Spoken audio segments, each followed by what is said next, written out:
His name is synonymous with blues. His music made him one of the most iconic figures in his genre.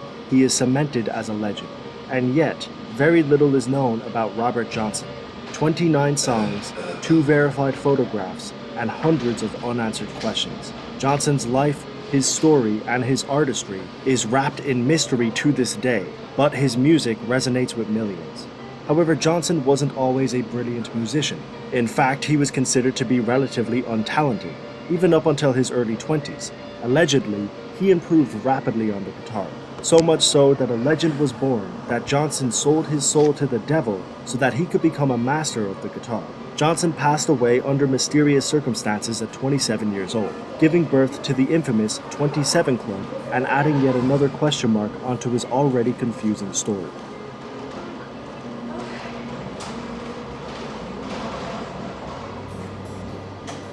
Robert was born on the 8th of May, 1911, to parents Julia Dodds and Noah Johnson in Hazelhurst, Mississippi. His mother had already given birth to 10 kids with her husband Charles, but Robert was born out of wedlock, illegitimately, and had a father who he most likely never met or spoke to.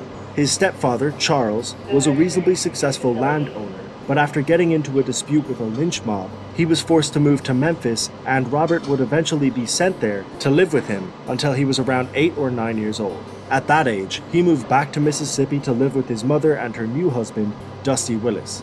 In his teenage years, Robert began to gain an interest in music and dabbled in some different aspects of it. He learned the basics of the guitar from one of his brothers, and he was cited as being a talented harmonica player. We can also assume that he was writing songs and singing during this time. But all of this wasn't very appealing to his new stepfather, who wanted him to work on the plantation fields. This would lead to a conflict between the two, and while he was still a teenager, Robert would try and find his own freedom and independence. This started when he was 19. He married a 16-year-old Virginia Travis on the 17th of February, 1929, but unfortunately, she would die a year later while giving birth. Robert was now a 20-year-old widow with a stepfather he didn't like, a father he never met, and a wife who had just passed away. And lest we forget, he was an African-American man living in the South in the early 20th century. Basically, Robert had an intense childhood, and his adult life wasn't looking very good either. At this stage, all Robert really had was his music.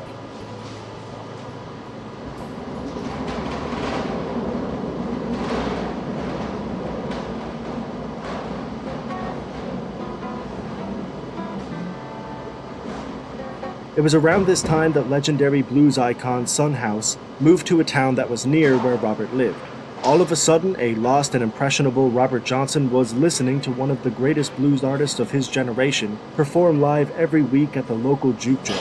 At this point, Robert had some musical ability, but it was mainly at the previously mentioned harmonica, so he wasn't considered talented enough to perform at these establishments, but during the breaks, Johnson would ask if he could play their guitars. In one of the most famous interviews ever given about Robert Johnson, Son House states that he was terrible and that he was often asked to stop playing. Follow me and Willie around on Saturday night, yeah, Willie Brown.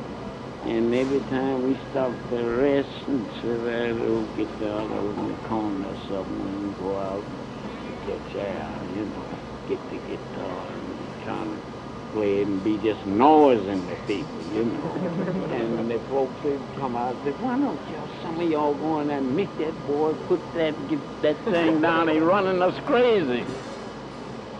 Johnson may have been in the correct environment to observe the music he wanted to play, but because of his lack of resources and the ridicule he was subjected to when he attempted to perform, he was in the wrong environment to learn. This may have been the reason he left. He did remarry in 1931, but that didn't stop him from traveling around the South for about a year. This is a confusing space of time that is responsible for many of the myths revolving around Johnson. Some people speculated that he left to try and find his biological father, while others believed that he was exclusively focusing on improving his craft. But the other theory, and strangely the most popular one, is that Robert Johnson made a deal with the devil.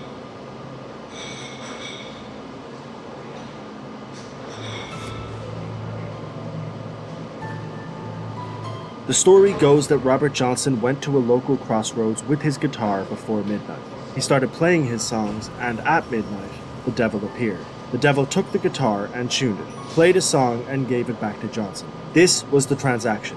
the turning point for Johnson as a musician. He had given up his soul to the devil himself and was a master of guitar. But with this, his soul was doomed to hell and an untimely demise was in his future. The reason people believe that this is what happened is because of a man named Liddell Johnson, who in 1971 said that this was the way to sell your soul and that his brother Tommy had actually done this. There was no relation between Tommy and Robert, but that didn't stop people from taking this tale and attaching it to Robert's name. At least that's how the story goes. It's obviously a far-fetched tale, but it shows us how impressive and quick Johnson's improvement must have been. The only way the public were able to justify his talents was with a story that was this insane, which in itself tells us why Robert Johnson was so good.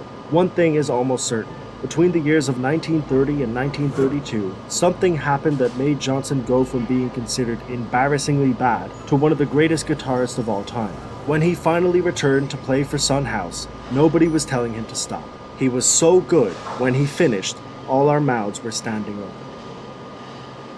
Johnson took his new talents and began traveling with fellow artist Johnny Shines, where he improved his craft even further, but he still hadn't recorded anything and his talents were being wasted. It was the mid-1930s and his second wife had passed away. Johnson was determined to record and make a name for himself. He went into a man named H.C. Spears' store, who worked for the ARC record label. Finally, in November of 1936, Johnson was in a studio recording the first of his almost 30 songs. He would continuously return to record until the summer of 1937. He made okay money doing this and had amassed a small but loyal fan base, but Johnson wasn't a household name by any means. His music had some dark undertones. Songs like Me and the Devil Blues, If I Had Possession Over Judgment Day, Hellhound on My Trail, and of course, Crossroad Blues. Dark themes like hell, the devil, and death were prominent in his music, and this did nothing but add fuel to his already dark image.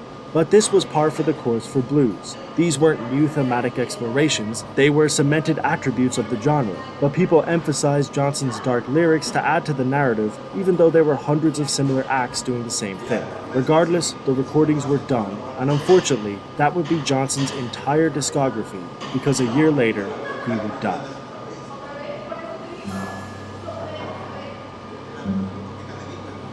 On the 16th of August, 1938, Robert Johnson, aged 27, was found dead.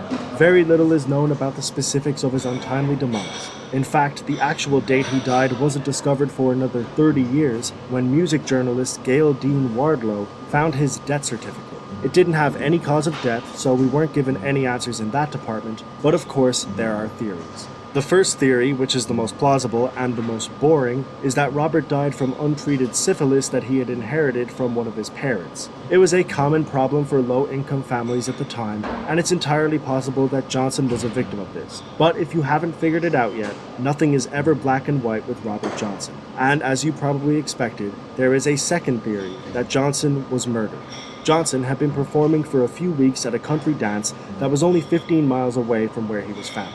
Allegedly, he was flirting with a married woman at these dances. Her husband gave Robert a drink, but Sonny Boy Williamson, a fellow musician and friend of Johnson, slapped the drink out of his hand and told him that it was dangerous to accept drinks from unknown people. Johnson was angry at Williamson for doing this, and he accepted a second drink from the husband, which he did consume.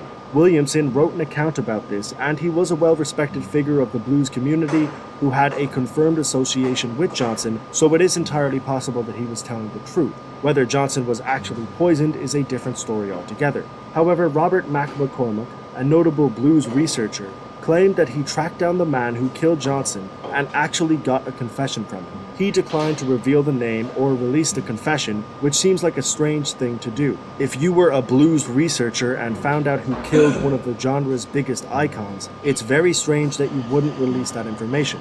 But these accounts and statements have made this second theory more believable, and a lot of people do believe it to be true. Either way, the end result was the same. Johnson had passed at the young age of 27, with very few answers as to what happened, concluding his already insane life with an ending that was incredibly unfortunate and untimely, but morbidly fitting for such a mysterious and interesting character. Some of his friends, associates, and peers wouldn't find out about his death for a long time, not until they looked for him and realized through word of mouth that he was gone. It seemed as if Johnson would fade into obscurity. For 2 decades after his death, he remained a relatively unknown figure in the music world, but in 1961, Columbia Records released the album King of the Delta Blues Singers, a compilation of Johnson's work that would achieve immense success and bring his music to a wider audience. It was widely considered to be one of the greatest albums of all time, and it solidified Johnson as a blues legend. He was finally recognized, and while he wasn't able to enjoy the fruits of his labor, the world could enjoy his work and admire his greatness. His dream of becoming one of the greatest blues artists of all time was finally realized.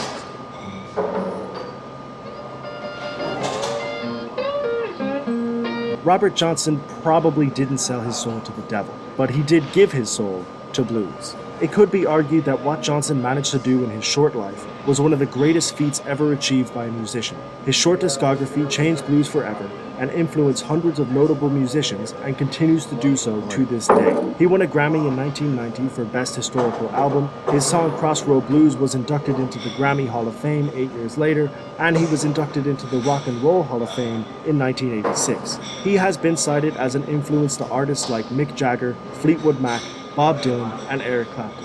He did all of this in a very short span of time, with a life that was as difficult as any. He overcame it all and persevered to become one of music's most important icons. It's very difficult to distinguish fact from fiction when it comes to this man. The historical inaccuracies, conspiracy theories, and sheer lack of any substantial documentation make his story a confusing one, but one thing is for certain: Robert Johnson was a legend.